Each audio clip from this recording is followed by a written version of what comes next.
আমি চরমোনাই পছন্দ করি না। চরমোনাইয়ের ভুল ধরার জন্য আমার বাবার বার বলার পীড়াপিড়িতে আমি চরমোনাইয়ের ময়দানের মধ্যে গেলাম। ওই যে চরমোনাইয়ের ময়দানে উদ্বোধনী বয়ান করেন আলহাজ হযরত মাওলানা মুফতি সৈয়দ মোহাম্মদ রেজাউল করিম পীর সাহেব হুজুর চরমোনাই। উদ্বোধনী বয়ান যখন করলো, কলিজার মধ্যে এমন একটা ধাক্কা লাগলো, ওইখানে আর থাকতে পারলাম না। অন্যান্য দিক দিয়া ঘুরি আর কান্দি। সারাটা জিন্দেগি কোন পথে কাটাইলাম, আরো আগে কেন চরমোনাই আসলাম না? আরো আগে যদি আসতাম আল্লাহর ওলিদের বয়ানের উসিলায় জিন্দেগিটা আরো আগেই পরিবর্তন হইয়া যাইত। এ বাজান, 100 বার তোমার পায়ে ধরতে রাজি আছি।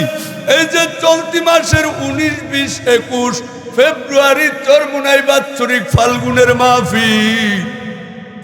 আমার বাবাই তো চরমোনাই মুজাহিদ হইয়া জিকির করতে করতে দুনিয়া থেকে বিদায় হয়ে গেছে, প্রমাণ দেখলাম। ও বাজান, আমারে তো দেখলা এই চরমোনাইয়ের উসিলায় জিন্দেগিটা পরিবর্তন। ওই যে দেখলা আব্দুর রহমান জামি ভাই একটু পরে বয়ান করতে আসবে, পরিবর্তন। ওই যে দেখো নো মুসলিম ডাক্তার সিরাজুল ইসলাম সিরাজি, পরিবর্তন। চলতি মাসের 4 তারিখে সিলেট কোম্পানিগঞ্জ আমার মাহফিল ছিল। আমার পাশের চেয়ারে বসা ছিল সিলেটের কালু ঢাকার। এত বড় বড় মুখ ছিল, এত বড় বড় চুল ছিল। ওই সিলেটের কালু ঢাকা চরমোনাইয়ের ময়দানে একটাবার যাওয়ার পর আল্লাহ জিন্দেগির মুড় ঘুরায় দিছে। এইবার আমি গিয়া আগে আর জিন্দেগিতে দেখি নাই। এই যে চলতি এই মাসের 4 তারিখে আমার মাহফিল ছিল কালু ডাকাতের এলাকায়। ওই কালু ডাকাত আমারে দাওয়াত দিছিল। আমার পাশে বৈশা রয়েছে, মাথার মধ্যে সবুজ পাগড়ি, আল্লাহু আকবার, গালের মধ্যে দাড়ি, পরনের মধ্যে লম্বা জামা। ও মা, তোমার সন্তানটাকে একটাবার চরমোনাই পাঠাও। ও বাজান, তোমার সন্তানটাকে একটাবার চরমোনাই পাঠাও।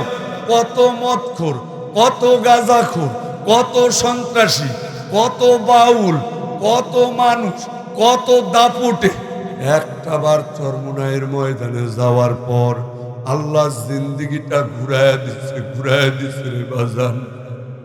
এইগুলা বলা আমার উদ্দেশ্য না।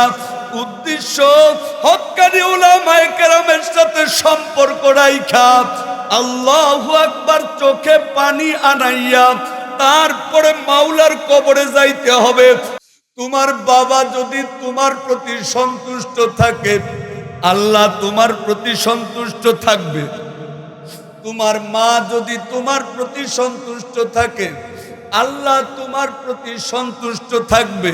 তোমার মা যদি সন্তুষ্ট না থাকে, আল্লাহ তোমার প্রতি সন্তুষ্ট থাকবে না।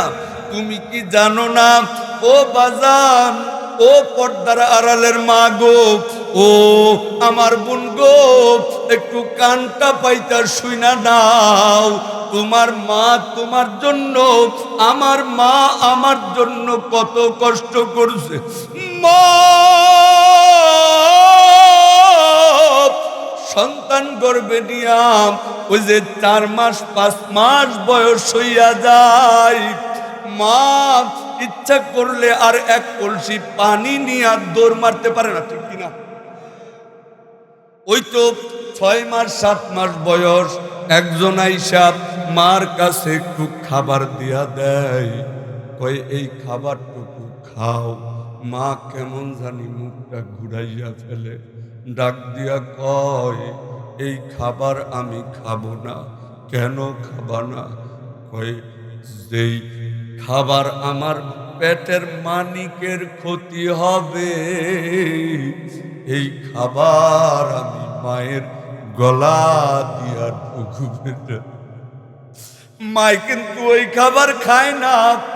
পেটের সন্তানের উপকার হয় যেই খাবার খাইলে, ওই খাবার খায়, সব খাবার খায় না। ওই তো 8 মাস 9 মাস বয়স হয়, মায়ের পেটটা কেমন জানি এখন একটু বড় হইয়া যায়। মা দাঁড়ালে আর বসতে পারে না, বসলে আবার দাঁড়াইতে পারে না। এরপরেও মায়ের দাঁড়ানো থেকে বসতে হয়, বসতে হয়। পেট বড় তো, দাঁড়ানো থেকে বসবে তো পেটের মধ্যে চাপ লাগে। ওই দাঁড়ানো থেকে মা বসছে, পেটের মধ্যে চাপ লাইগা গেছে। তুমি আর আমি মার পেটের ভিতরে থাইকা বাম পা দিয়া আমার কলিজার মধ্যে লাথি মারছি, মার কলিজার মধ্যে লাথি মারছি। মা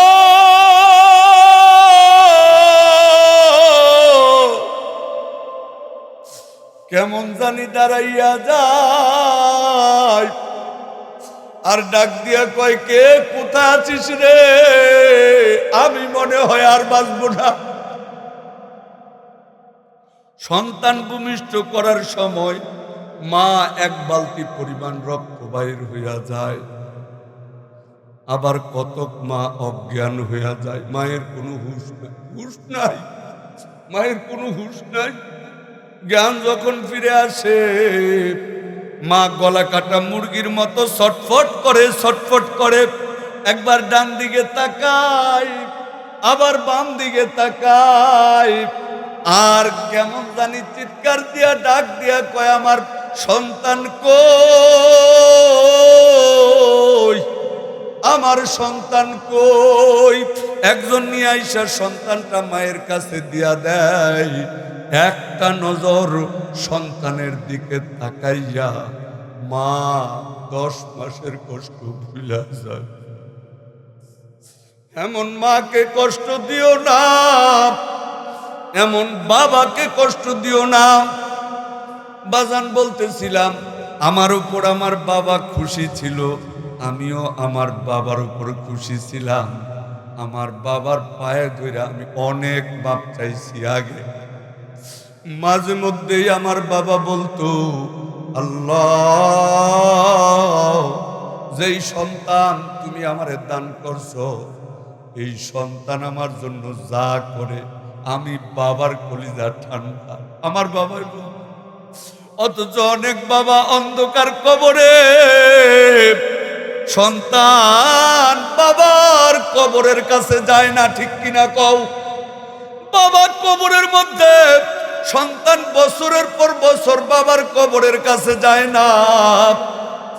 অথচ বাবা আল্লাহু আকবার কবরের মধ্যে থাইকা কেমন জানি কলিজা ফাটা চিৎকার দেয় আর আর্তনাদ করে, আর ডাক দিয়া কয়, ও আদরের সন্তান, যেই বিল্ডিংটার মধ্যে তুমি থাকো, ওই বিল্ডিংটা কিন্তু আমি বানাইছিলাম।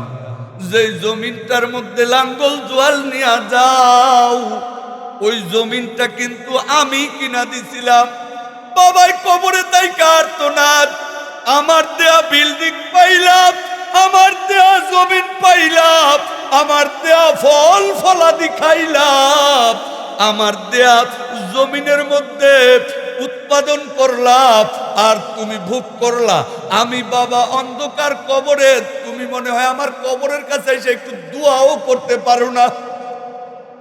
বাবাই কেমন জানি আর্তনাদ, আর ডাক দিয়া কয়, বড়ই মুসিবতে আছি, কইও আমার বাড়িতে যাইয়া।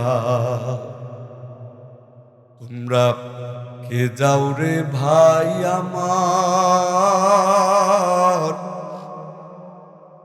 কবরের পাশ দিয়া, বড়ই মুসিবতে আছি, কইও আমার বাড়িতে যাইয়া। তারা যেন দোয়া করে, আল্লাহ রাস্তায় দান করে, তারা যেন দোয়া করে, আল্লাহ রাস্তায় দান করে, সে সোয়াব পাবো আমি কবরে শুইয়া। বড়ই মুসিবতে আছি, ওইও আমার বাড়িতে যাইয়া। ভয়াবহ কঠিন আযাব ওই কবরের ভিতরে, বাঁচার কোনো উপায় নাই রে, শত চেষ্টা করে। ভয়াবহ কঠিন আযাব ওই কবরের ভিতরে,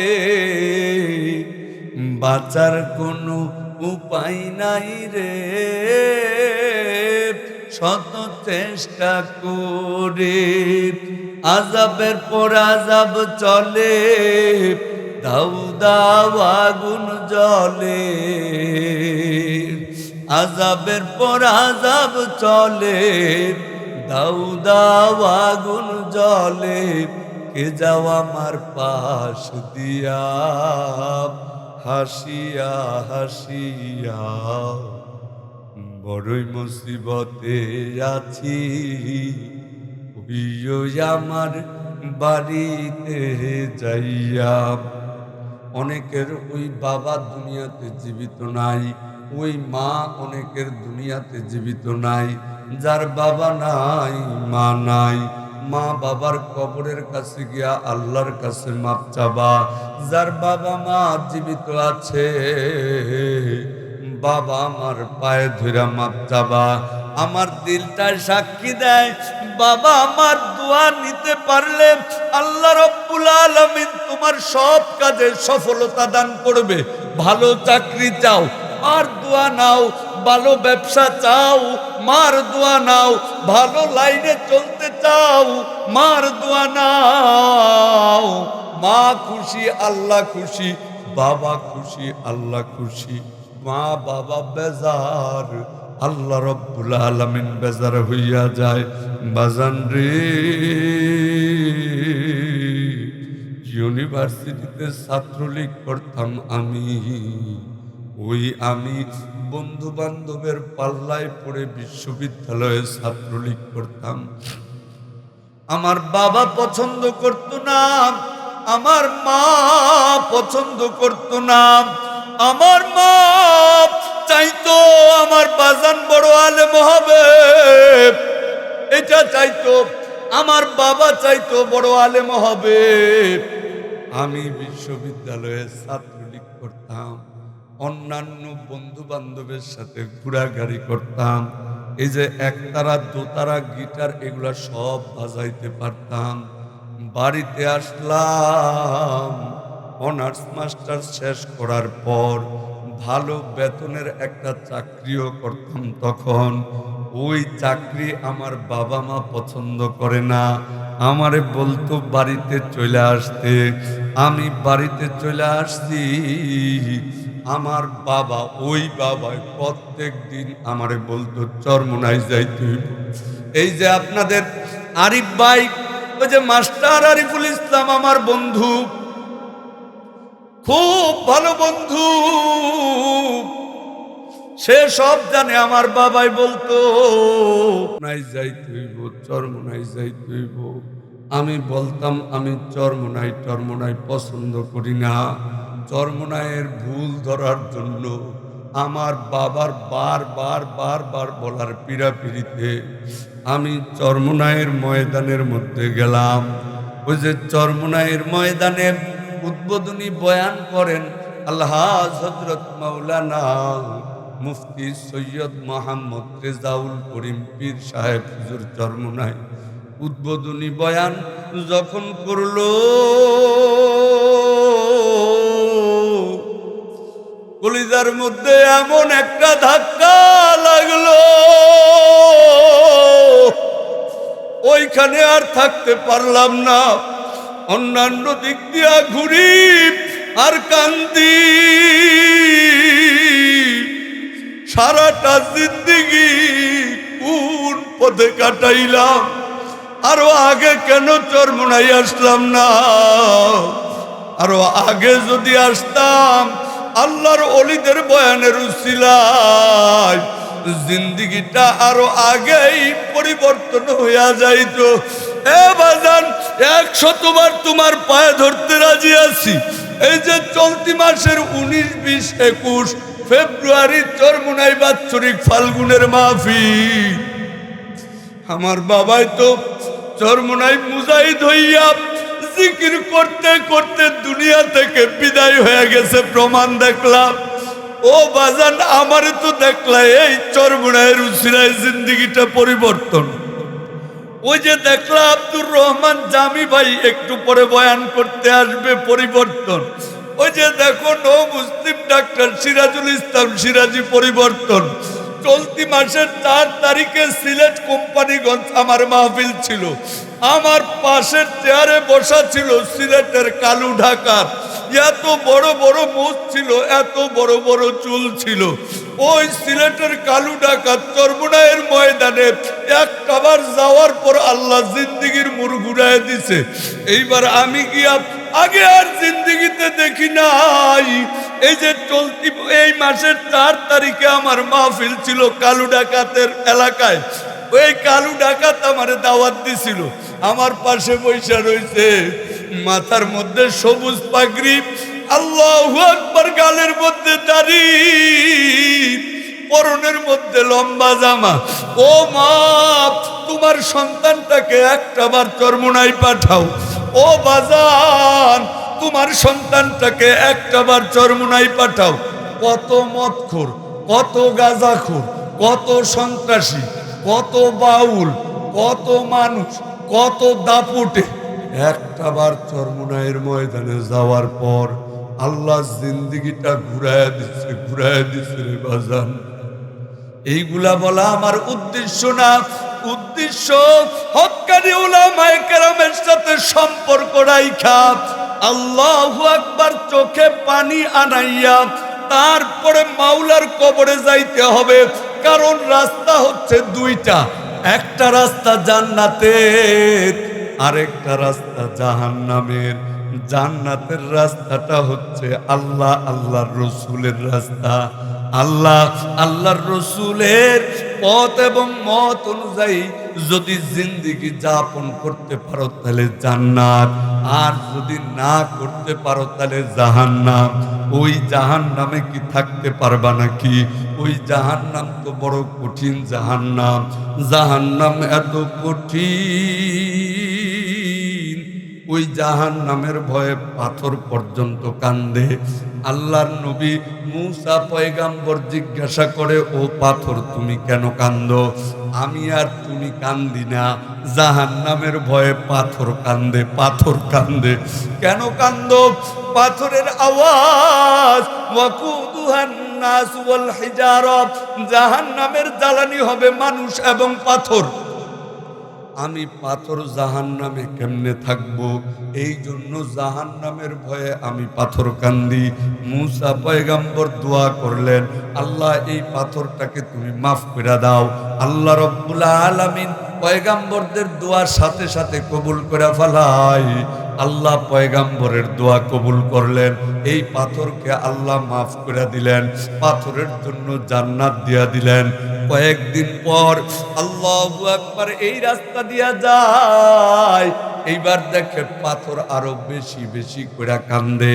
বলে, ও পাথর তুমি কেন কান্দো? তোমারে তো আল্লাহ মাফ করে দিছে। পাথরের জবাব, যেই কান্নার আমলের কারণে আল্লাহ আমাকে জাহান্নাম থেকে বাঁচাইয়া দিল, ওই কান্নার আমল আমি ছাড়ব না। ওই কান্নার আমল আমি ছাড়ব না। বলছিলাম কবর থেকেই জান্নাত দেখা যায়, মনে আছে? মনে আছে? কবর থেকেই জান্নাত দেখা যায়। আল্লাহর বান্দারে ফেরেশতায় জিজ্ঞাসা করে, এই জান্নাতটা যে আল্লাহ তোমারে দান করছে, আল্লাহ তোমারে কি দেবে তুমি জানো নাকি? ফেরেশতার কথা শোনার পর আল্লাহর বান্দা কয়, কি দেবে? ফেরেশতা কয়, মা তাস্তাহি আনফুসুকুম, তোমার মনে যা চায় আল্লাহ তোমারে তাই দান করবে। বলেন সুবহানাল্লাহ। এই জান্নাতটা আল্লাহ আমারে আপনারে দান করছে। ওই জান্নাতের মধ্যে হাজিরাতুল কুদুস নামক একটা ময়দান আছে। ওই ময়দানের মধ্যে সমস্ত জান্নাতীদেরকে আল্লাহ দাওয়াত করবে। সুবহানাল্লাহ কইতেন না? কে দাওয়াত করবে? মেম্বারের দাওয়াত আর মন্ত্রীর দাওয়াত এক নাকি? মেম্বারের দাওয়াত আর মন্ত্রীর দাওয়াত এক নাকি?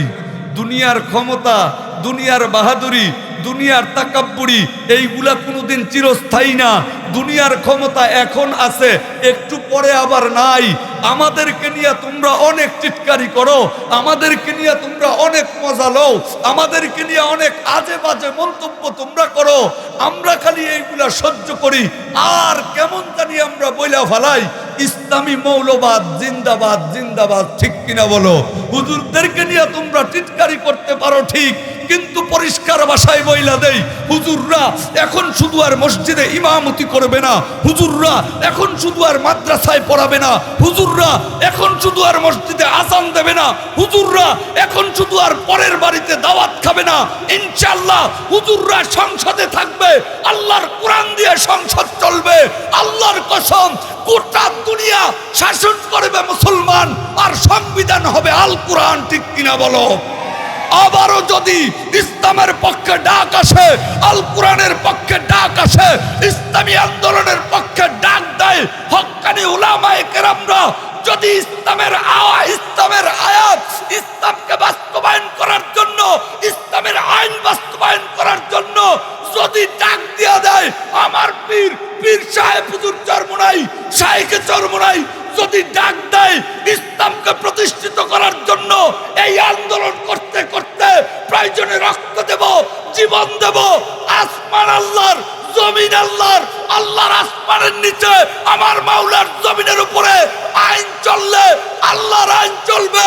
ওই আইন বাস্তবায়ন করতে রক্ত দেব, জীবন দেব। আল্লাহর জমিনে আল্লাহর আইন বাস্তবায়ন করতে কারা কারা রাজি আছো? হাত তুলে দেখায় দাও।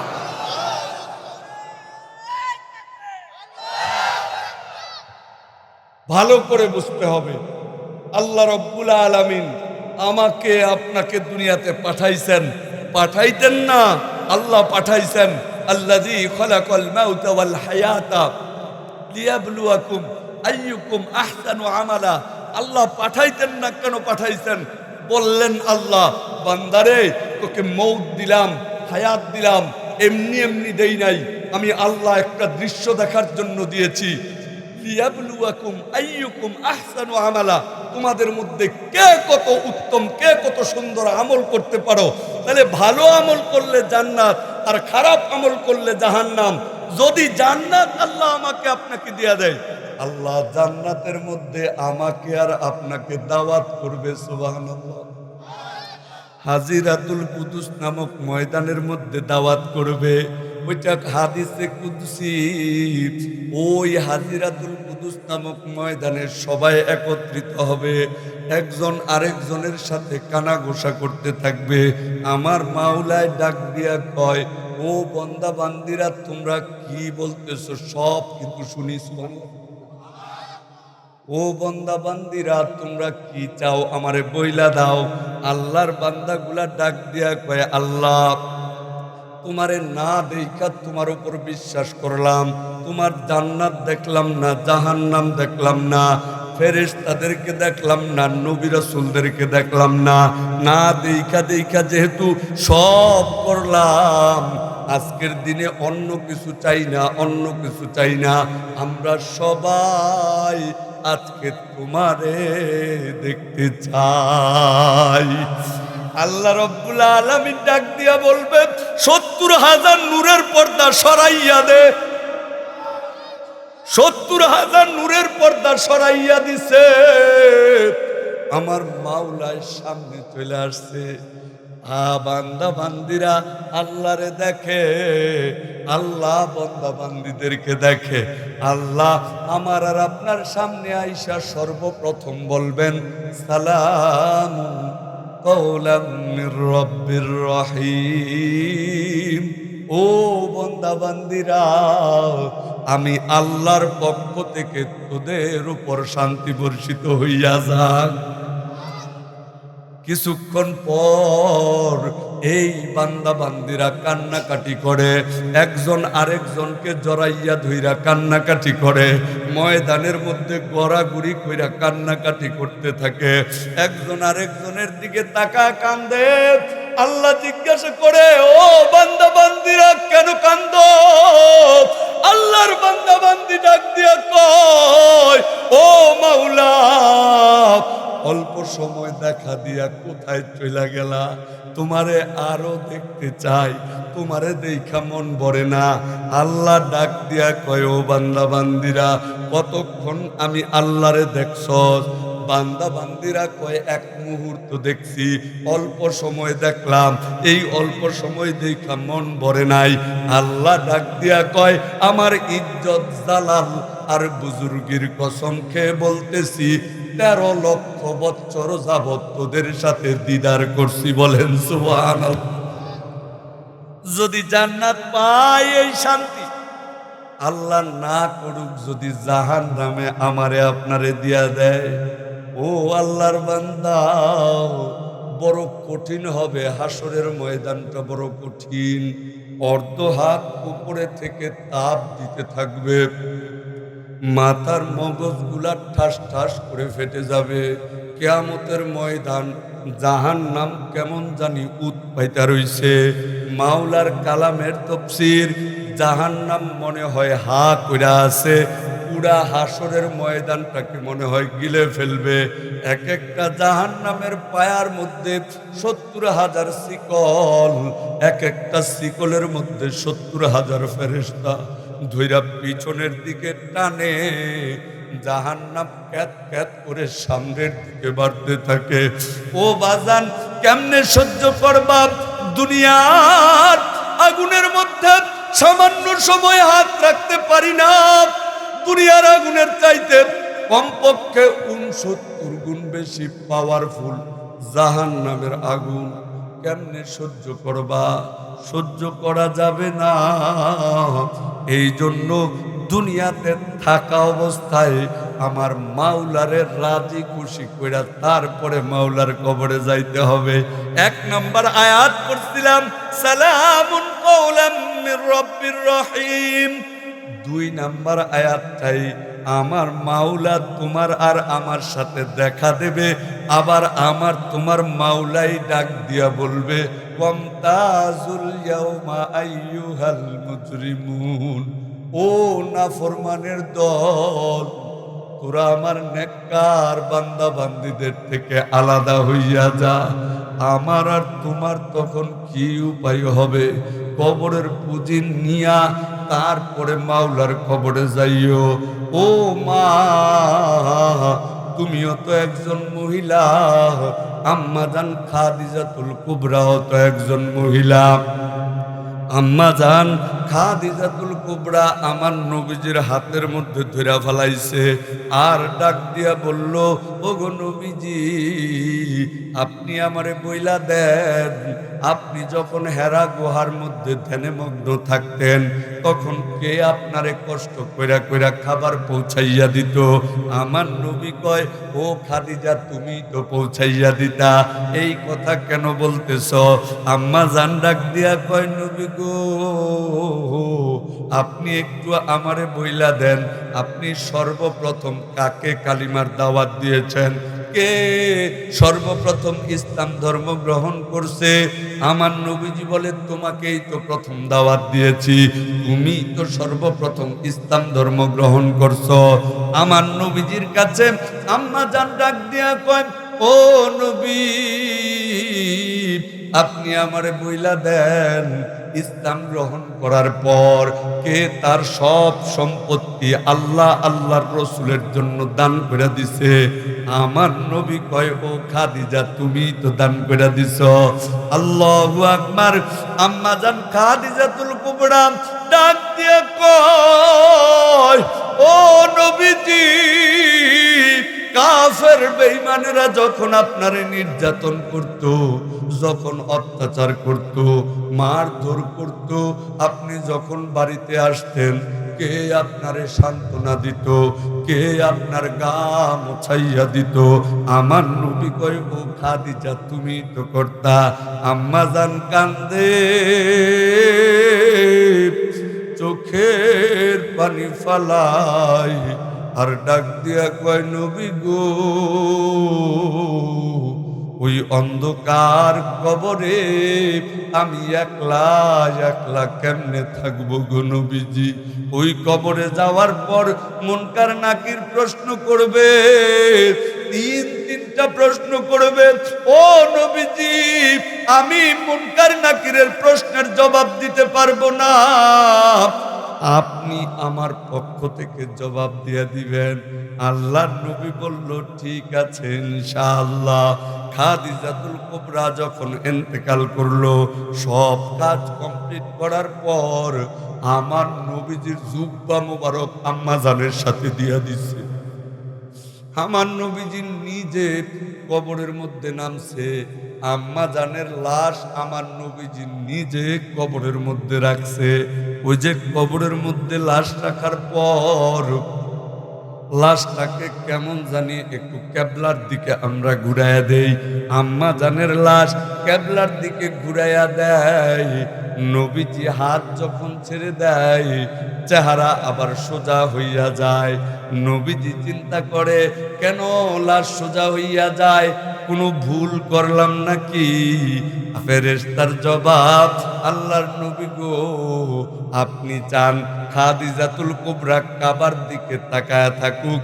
খাদিজাতুল কুবরা চায় কাবার দিকে না, কাবার মালিকের দিকে তাকায় থাকুক। বলেন সুবহানাল্লাহ।